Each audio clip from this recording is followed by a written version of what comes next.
ये कहानी है एक घने जंगल की।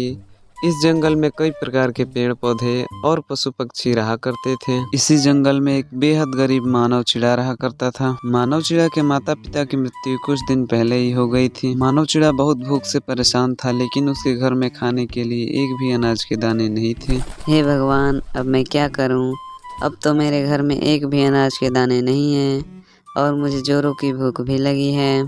कुछ देर सोचने के बाद मानव चिड़ा के मन में एक विचार आता है।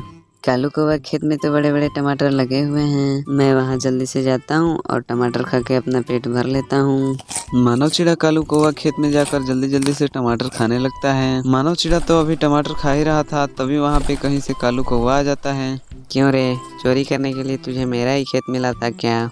कितने सारे टमाटर तो तूने खा लिए। कालू भैया, बहुत जोरों की भूख लगी थी तो मैंने टमाटर खा लिया। मैं चोर नहीं हूँ।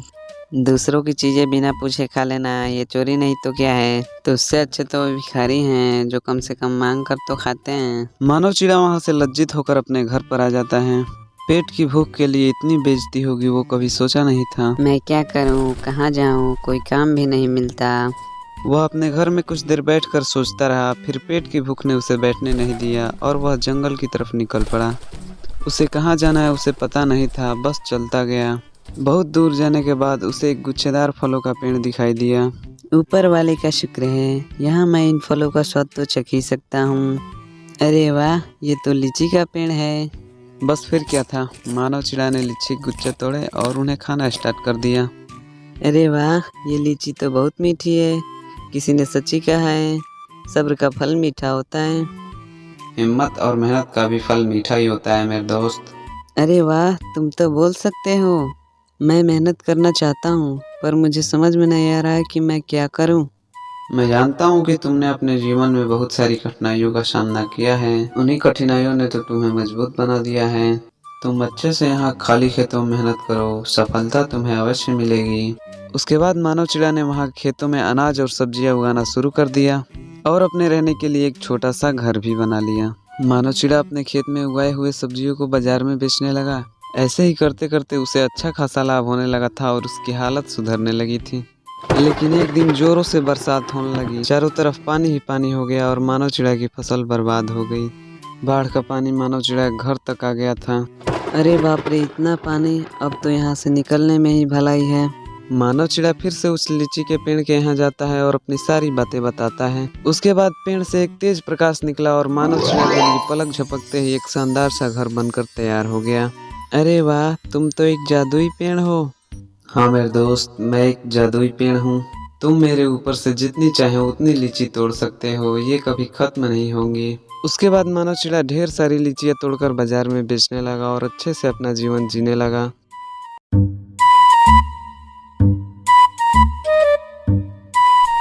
एक समय की बात है, जंगल में टुनी चिड़िया और उसका एक छोटा सा बच्चा मानव चिड़ा दोनों ही एक साथ जंगल में रहा करते थे। टुनी चिड़िया बहुत ही ज्यादा मेहनती थी। वह अपने रहने के लिए एक अच्छा सा घर और खाने के लिए भोजन इकट्ठा करके रखी हुई थी। उसी के बगल में एक कालू कौवा भी रहता था। कालू कौवा बहुत ही ज्यादा आलसी था। वो पूरा दिन अपने घोंसले में बैठा रहता था, इसीलिए उसके पास न तो ज्यादा अनाज के दाने थे और न ही रहने के लिए एक अच्छा सा घर था। अरे वाह, टुनी चिड़िया घर तो कितना अच्छा है। पता नहीं मुझे कब तक इस कांटे वाले घोंसले में रह के गुजारा करना पड़ेगा। चिड़िया जब भी दाना लाने के लिए बाहर जाती थी तो अपने बच्चे की देखभाल के लिए कालू कौवा को बोल कर जाती थी।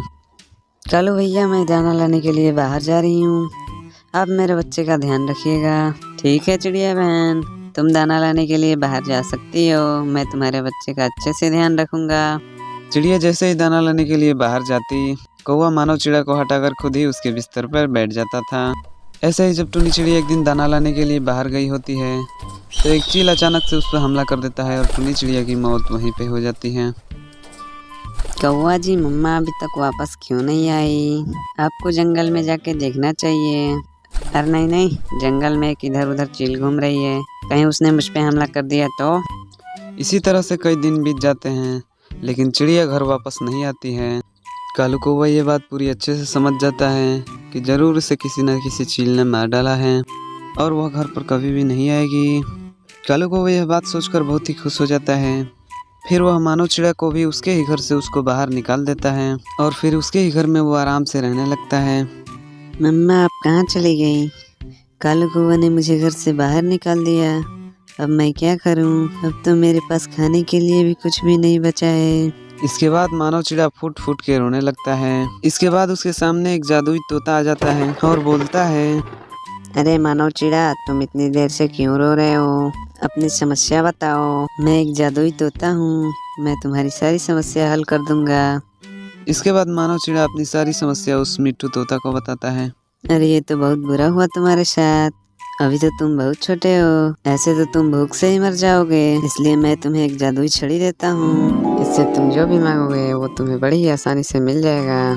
इसके बाद फिर क्या, मानव चिड़ा एक पेड़ पर जाता है। उसके बाद मानव चिड़ा उस जादुई छड़ी की मदद से अपने रहने के लिए एक बहुत ही सुंदर सा घर बनाता है और फिर ढेर सारा खाना मांगकर अपना पेट भरता है और अच्छे से रहने लगता है। इसके बाद बरसात का मौसम आता है और कालू कौवा घर फिर से टूट जाता है और फिर वह उसी कांटे वाले घोंसले में अपना जीवन बिताने लगता है।